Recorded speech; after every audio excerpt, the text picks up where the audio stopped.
Voy a hablar acerca de la sal de la tierra. El subtítulo es Pacto de Sal.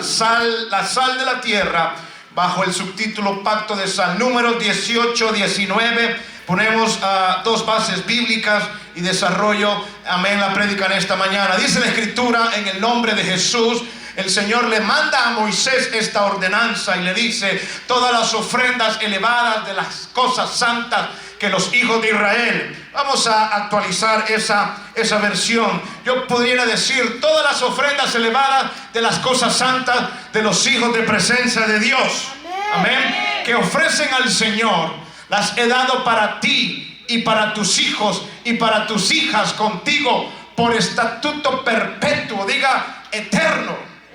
Dice: pacto de sal perpetuo es delante de Jehová para ti y para tu descendencia contigo. Diga pacto de sal.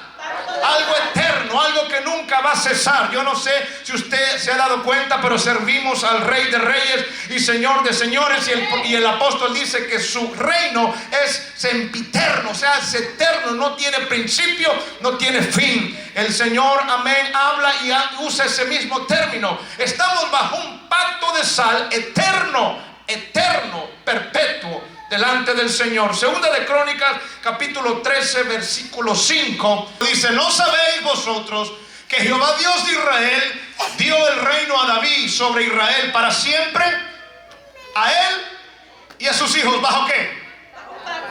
Diga pacto de sal.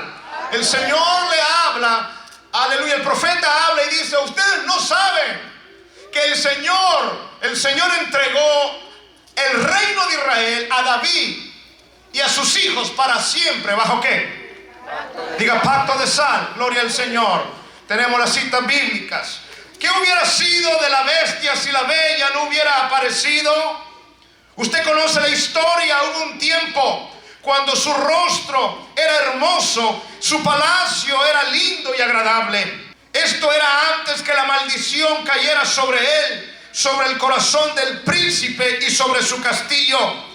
Y cuando esto ocurrió, él se ocultó, se encerró dentro de su castillo, porque se desarrolló en él un hocico reluciente, colmillos encorvados, y su rostro se volvió horrible. Pero todo cambió cuando llega una hermosa joven. Me pregunto qué hubiese sido de la bestia si la bella no hubiera aparecido. ¿Qué hubiera pasado si la bella no hubiera tenido la actitud que tuvo con él? ¿Quién podría juzgarla o criticarla? Él era una bestia velluda que rugía. Cuando hablaba, su aspecto atemorizaba. Sin embargo, ella era una belleza adorable, amable. ¿Quién podía apuntarla si ella no hubiera prestado atención a la bestia? Pero sin embargo, ella lo hizo. Esta historia me resulta familiar, no porque sea un cuento de Disney, sino porque nos recuerda a nosotros mismos lo que éramos antes, lo que llevábamos dentro.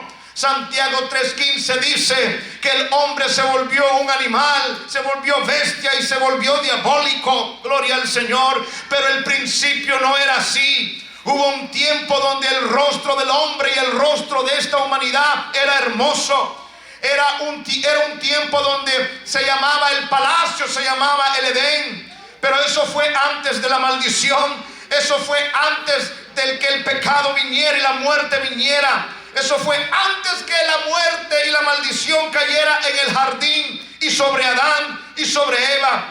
Antes que cayeran, amén, la oscuridad en su corazón, y a partir de ahí el hombre se volvió desobediente. Su aspecto espiritual murió, se volvió feo, despreciable, inclinado a hacer lo malo y no lo correcto. Gloria al Señor. Pero vino la bella, llamado Jesucristo. Vino alguien a esta tierra que se acercó a lo bestial, a lo terrenal y a lo diabólico. Y a pesar que el aspecto de esta humanidad era contrario a lo que él había creado, él vino y tomó, aleluya, la misión. Se volvió un fiel, se volvió, amén, humilde. El apóstol dice: haga en ustedes el mismo sentir que hubo en Cristo Jesús, que siendo igual a Dios no se aferró a quedarse como Dios, sino que se despojó a sí mismo y vino a esta tierra y se hizo fiel y se hizo obediente para cumplir una asignación, y era de devolver la belleza y la luz a aquellos que la habían perdido. ¿Cuántos dicen amén? Usted conoce la historia de cómo Él, siendo puro, siendo justo, siendo perfecto, vino sobre Él el castigo que a usted y a mí nos correspondía.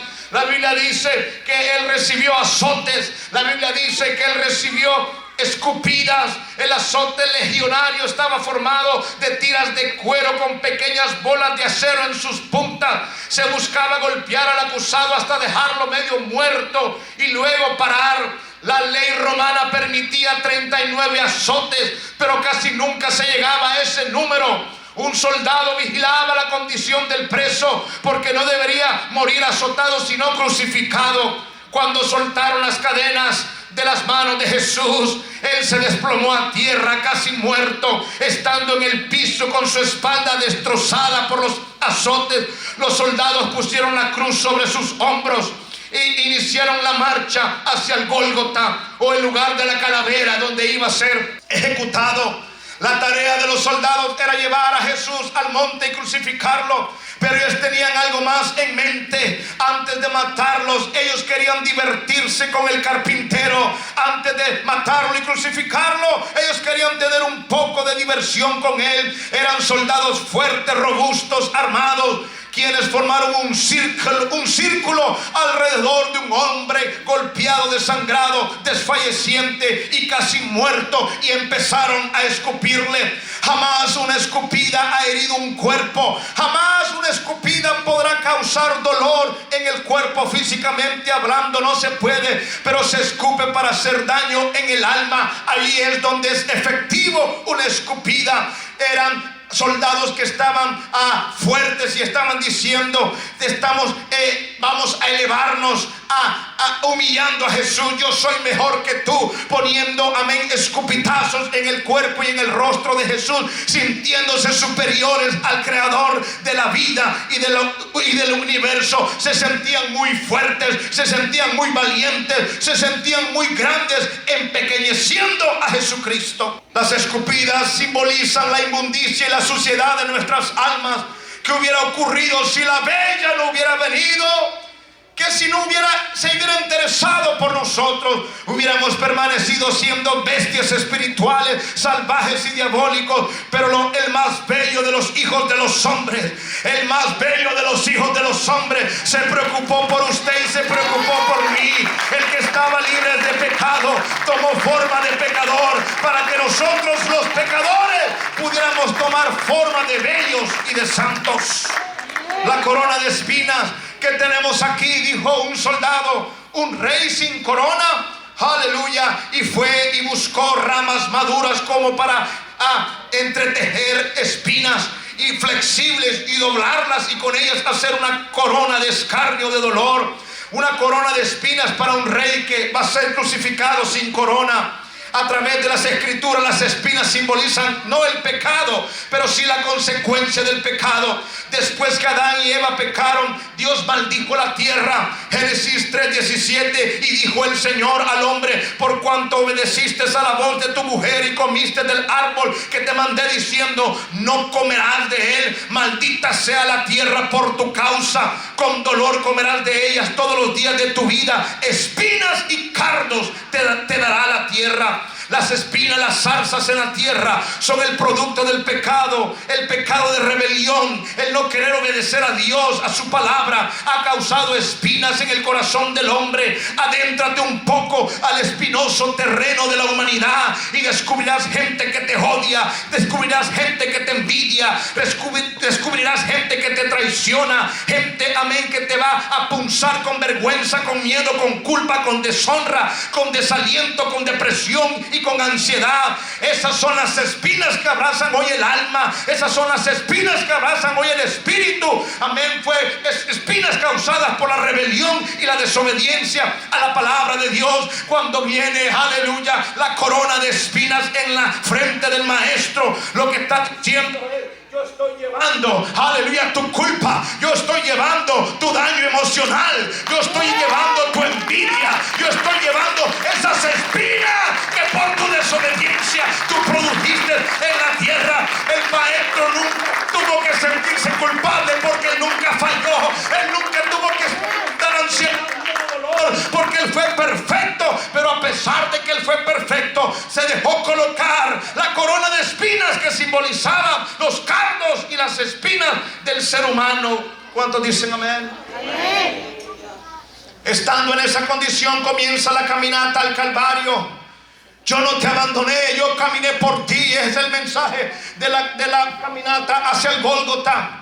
La vía más famosa de este mundo es la vía dolorosa, la vía de la tristeza. Esa fue la ruta que Jesús tomó desde la casa de Pilatos hasta el monte Calvario. Pero hoy quiero que entiendas dónde realmente comenzó este camino. No comenzó desde la corte de Pilatos, sino que comenzó desde el reino de los cielos. Nuestro Padre dejó su lugar, nuestro Padre dejó su morada y dijo: yo voy a ir en busca de aquello que se ha perdido.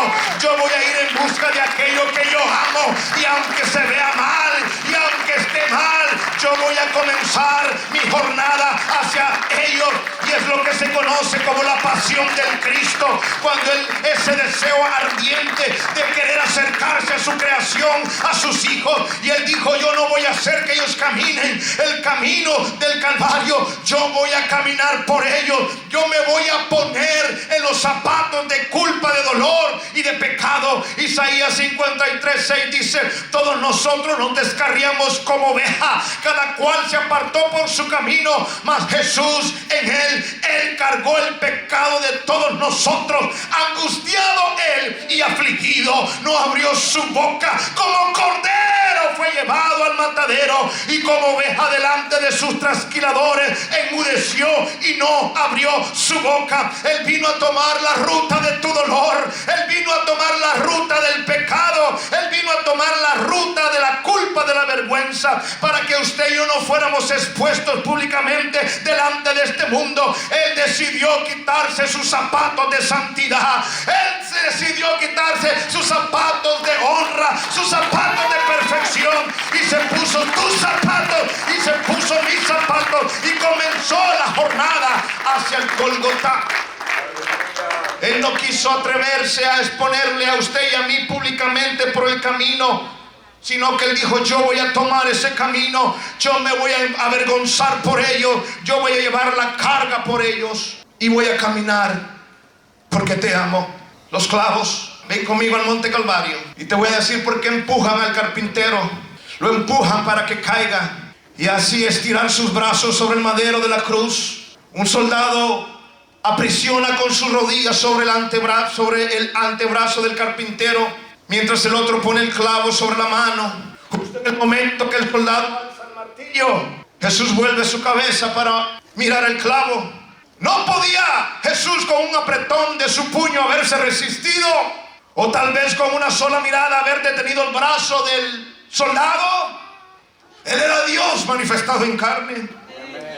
Esas eran las manos que formaron al hombre del polvo de la tierra.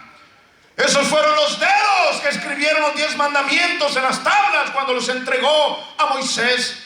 Esa fue la mano poderosa que abrió el mar rojo para que Israel pasara en seco. Sin embargo, el puño no se cerró y nada perturbó la tarea del soldado. ¿Por qué Jesús no opuso resistencia? Quizás dirás: porque Él me ama. Pero déjame decirte, esa es una media verdad. Hay algo más que eso.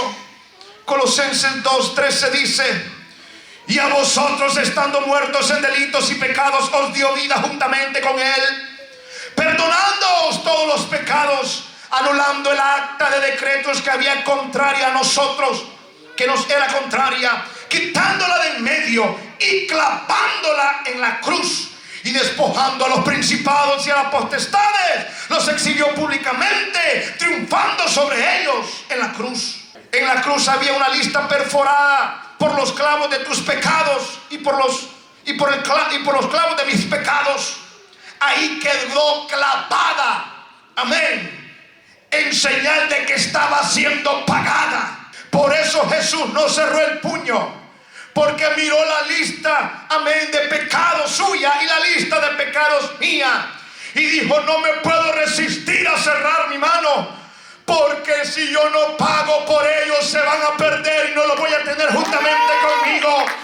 Él sabía que el precio de esa lista suya, él sabía que el precio de esa lista mía era su muerte.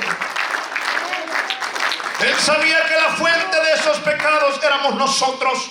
Y como no pudo aceptar la idea de pasar la eternidad sin usted y sin mí, Él escogió los clavos. El brazo que clavaba la mano de Jesús no era la de un soldado romano. La fuerza detrás de ese martillo no era la de una turba o de un soldado enfurecido. Era el veredicto detrás de la muerte lo que empujaba, amén, ese clavo a penetrar y perforar las palmas de las manos del maestro. Jesús mantuvo sus manos abiertas. Las dos cruces te dejaré que escojas, dijo el Señor. ¿Te has preguntado alguna vez por qué 3 cruces? ¿Se ha preguntado alguna vez por qué Jesús en medio y una cruz a su izquierda y otra a su derecha? ¿Por qué no fueron 6? ¿Por qué no fueron 4? ¿Por qué no fueron 2? ¿Por qué no fueron 10? Fueron puntualmente 3 cruces. ¿Por qué Jesús estaba en el centro? ¿Por qué no estaba a la derecha o por qué Él no estaba a la izquierda? ¿Por qué Jesús está en el centro? Las cruces simbolizan el regalo más grande que Dios nos ha dado, y es el regalo del libre albedrío. Los 2 criminales que estaban siendo crucificados junto a Jesús tenían mucho en común: condenados por el mismo sistema, condenados a una muerte idéntica, rodeados por la misma multitud. Los 2 estaban cerca de Jesús. Ambos dijeron cosas crueles, injustas a Jesús, pero algo extraordinario ocurrió. Uno de los criminales eligió cambiar, mientras que el otro siguió insultando a Jesús, diciéndole: ¿Eres tú el Cristo? Si eres tú el Cristo, sálvate a ti mismo y sálvanos a nosotros. Pero el otro criminal lo mandó a callar diciendo: deberías tener temor de Dios. Tú estás recibiendo el mismo castigo que Él. A nosotros nos están castigando justamente. Estamos recibiendo lo que merecemos por lo que hicimos. Pero este hombre nada malo ha hecho. Y enseguida le dijo Jesús: acuérdate de mí cuando vengas en tu reino. Y Jesús le dijo: la verdad te digo, desde hoy estarás conmigo en el paraíso. Aleluya. No es la vida una elección. No es la vida, aleluya, esto lo que el Señor está diciendo esta mañana. Alguien tiene que escoger, alguien tiene que escoger. He dicho todo esto, aleluya, para sentar el segundo punto. La vida es una elección. Lo que quieras hacer, lo vas a hacer según lo que escojas. Caín y Abel, ambos eran hijos de Adán.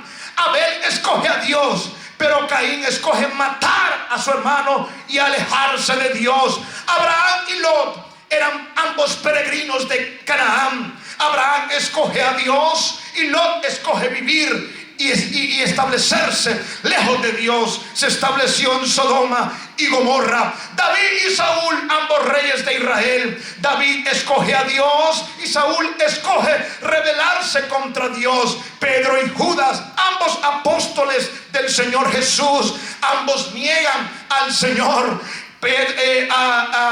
Judas lo vende, lo niega. Pedro lo niega 3 veces, pero Pedro decide arrepentirse y buscar la misericordia de Dios. Judas busca suicidarse. Una puerta angosta, una puerta ancha, un camino angosto, un camino ancho. Construir sobre la roca o construir sobre la arena. Servir y vivir para Dios o servir y vivir para los placeres de este mundo. La decisión es tuya. Nadie puede elegir por ti. Estamos en los últimos días. No me venga a decir que Jesús dijo que iban a haber terremotos, que iban a haber enfermedades en los últimos días. Eso ya pasó. Del 1900 al 2000, amén, dicen los expertos que la tierra ha temblado como nunca en la historia. Ya han venido los terremotos, ya han venido las enfermedades, ya han venido las guerras. Pero el Señor, a pesar de que anunció eso, Él dejó dos señales precisas para su venida. Dijo: el sol iba a calentar 7 veces más y el tiempo iba a ser acortado. Yo no sé si usted se ha dado cuenta, pero el sol ahora calienta más que nunca y el tiempo está volando. Jesucristo está a la puerta. El diablo, en su plan de matar, hurtar, destruir, está arrastrando cada día a más jóvenes, a más señoritas, a más matrimonios. Los está arrastrando a la perdición. Él no viene a jugar, Él viene para matar, Él viene para cortar, Él viene para que te alejes de la presencia de Dios, porque Él sabe que eso es lo más importante que usted y yo tenemos.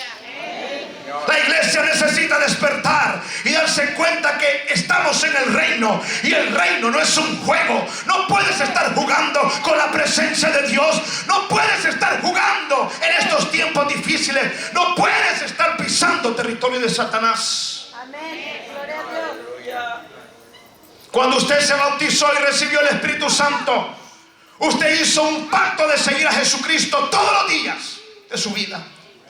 Cuando yo me entregué, no me entregué por 1 año, 5 años, 10 años. Yo le dije: aquí está mi vida, Señor, tómala hasta que tú vengas o me mandes a llamar.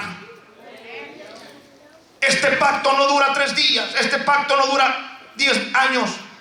Este pacto dura eternamente y para siempre, porque yo le cuesto su vida a Él. Yo le cuesto su sangre a Él. Sí, Señor.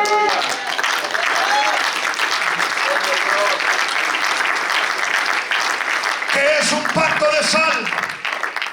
La Biblia fue escrita bajo costumbres orientales y a veces no entendemos.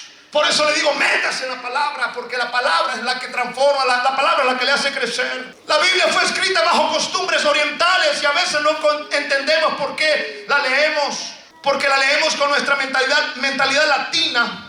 No comprendemos la profundidad de la escritura. ¿Qué es un pacto de sal? Se lo voy a explicar. 2 amigos se reúnen y comen. Al comer el amigo con su invitado con su anfitrión, están comiendo la sal del uno del otro. Si en un dado caso uno de los dos hiciera algo malo y las autoridades vinieran detrás de él, como había comido la sal del amigo, él no podía entregarlo, no podía traicionarlo, no podía testificar en contra de él, no podía hacer nada en contra de su amigo, en contra de la lealtad y la fidelidad. ¿Me estoy explicando? El pacto de sal en la Biblia, cuando usted encuentra la palabra sal, está hablando, diga conmigo, fidelidad. Diga conmigo, fidelidad. Diga conmigo, lealtad. Porque el romper un pacto de sal era pagado con la muerte. En los tiempos antiguos que no había refrigeradora, en los tiempos antiguos que no había, amén, lo que usted y yo tenemos, la gente manejaba, la sal era un producto de mucho valor, muy valioso. Es de ahí donde se desprende la palabra salario, porque antes no se pagaba con un cheque, con dólares, se pagaba con sal, porque el que tenía sal tenía refrigeradora. Un poquito de sal prolongaba la vida de la leche, un poquito de sal prolongaba la vida de la carne, un poquito de sal prolongaba la vida de los víveres. ¿Me estoy explicando?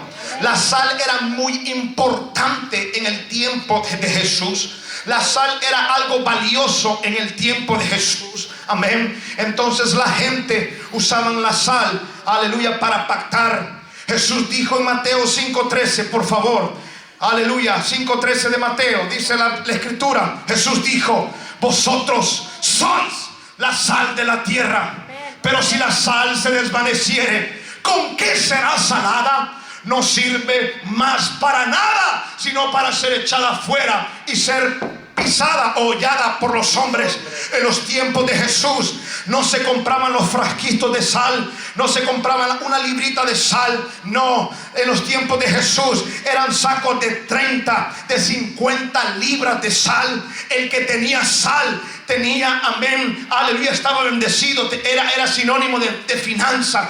Ya lo expliqué. Entonces ponían el saco de sal, amén, en la parte de la cocina. No había mármol para pisar, no había alfombra para pisar, no había losa de cerámica como tenemos hoy para pisar. Los suelos de las casas eran suelos de tierra, era tierra. Entonces, con el tiempo, Señor, las primeras 7 o 5 libras de sal que estaban en el fondo del saco, la tierra les absorbía su sazón, amén. La tierra absorbía el sazón de la sal. Y cuando llegaban al final del saco de sal, la gente probaba y se daban cuenta de que era insípida. ¿Y sabe qué hacían? Agarraban esas pocas libras de sal que había sobrado ya insípida y las tiraban a la calle. Amén, gloria al Señor. Lo que Jesús está diciendo aquí: ustedes son los fieles míos de la tierra, ustedes son la gente leal mía en la tierra, los que no están vacilando, los que no están coqueteando con el mundo. Ustedes son la sal de la tierra, ustedes son la gente donde yo puedo confiar, ustedes son los fieles míos aquí en este planeta tierra. Porque todo aquel que pierde la fidelidad a Dios y todo aquel que se sale en desobediencia de Dios, no lo digo yo, lo dice la Escritura, proyéctela por favor. Dice: si pierdes, amén, la sazón de tu sal, de nada sirve sino para ser echado fuera y ser pisoteado. ¿Alguien lo está entendiendo? Si la sal pierde su sazón, no sirve para nada. Si la iglesia pierde la fidelidad y la lealtad en todos los aspectos de la vida, no sirve para nada. Hay gente que andan adulterando con sus oídos, escuchando reggaetón, escuchando el bachatón, el salsón, el merengón. Por eso cuando se toca la alabanza no pueden alabar a Dios mirando cosas que no deben de mirar, vaping, fumando, drogándose. Aleluya. Y Dios dice: tú eres fiel, tú me cuestas la vida, yo fui fiel contigo, yo no me escapé del camino, no paré la tarea, yo pagué un precio por ti, yo he sido fiel para ti, yo he sido fiel para mi iglesia, porque tú no puedes ser fiel.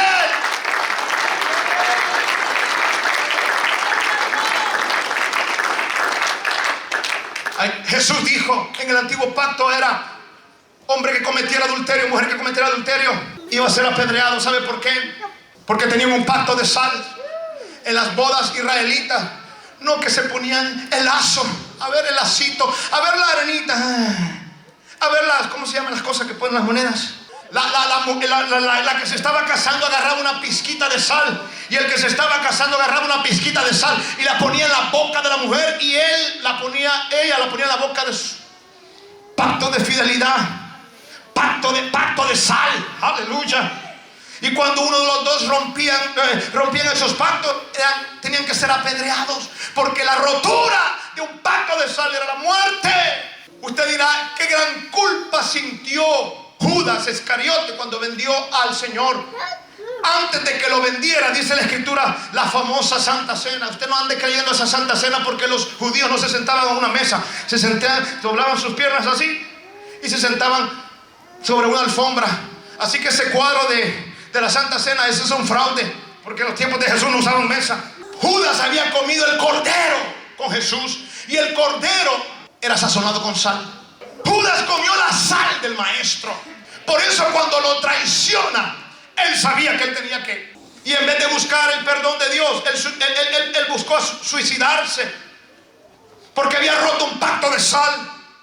Hoy en día hay hombres que no están siendo infieles a sus esposas con el cuerpo, pero sí con lo que escriben a escondidas con su teléfono, en el Facebook chat, en el Messenger del Facebook, a través del WhatsApp.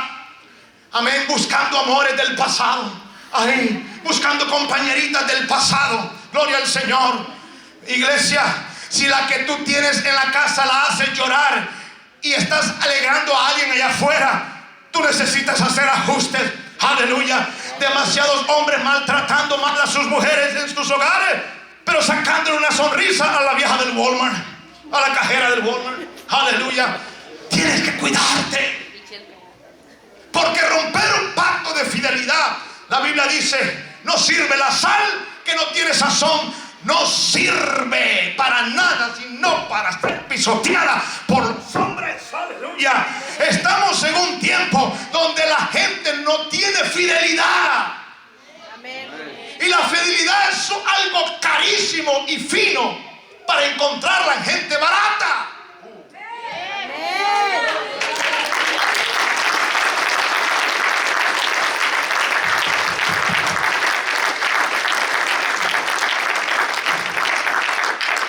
Jesús cambia la ley y dice, oíste que fue dicho que el que cometiera adulterio a él encontraron. No, ahora os digo, el hombre que en su corazón desea una mujer y adulteró con ella.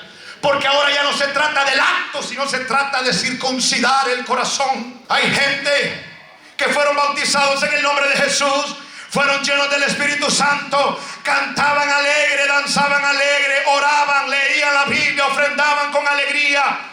Pero vino la lucha, vino la prueba, vino el pecado y ya no lo hacen, ya no hacen lo mismo que hacían antes para el Señor.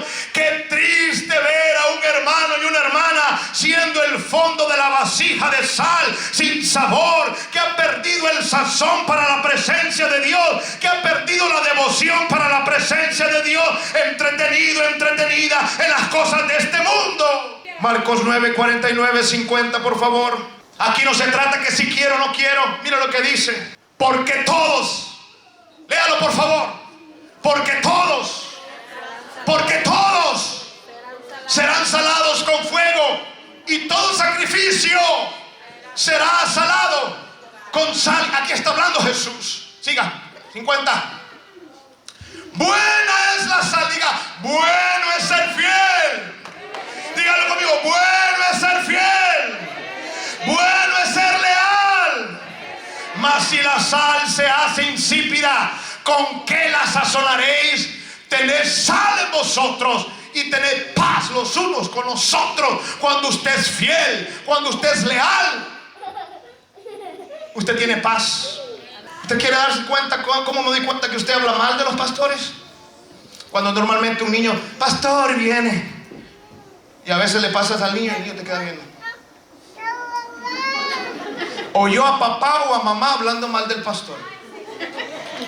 Usted quiere saber cuándo usted se come el pastor en tacos, cuando usted anda parando caras. Y la Biblia dice, ten sal, mis palabras tienen sal. Usted nunca me va a oír hablando mal de los hijos de Dios. Oh sí, nunca me va a encontrar hablando mal de usted. No es en contra mía, usted es uno de los de mi papá. Y si yo amo a mi papá, tengo que amarle a usted. Porque no puedo amar a Dios y no amar a mi hermano. No le puedo ser fiel a Dios ay, yo no soy fiel a Dios, pero hablas y hablas y hablas sandeces detrás en tu casa, en tu mesa, y a eso le llamas tengo sal. No, el que es fiel en todo. El que es fiel, mi espada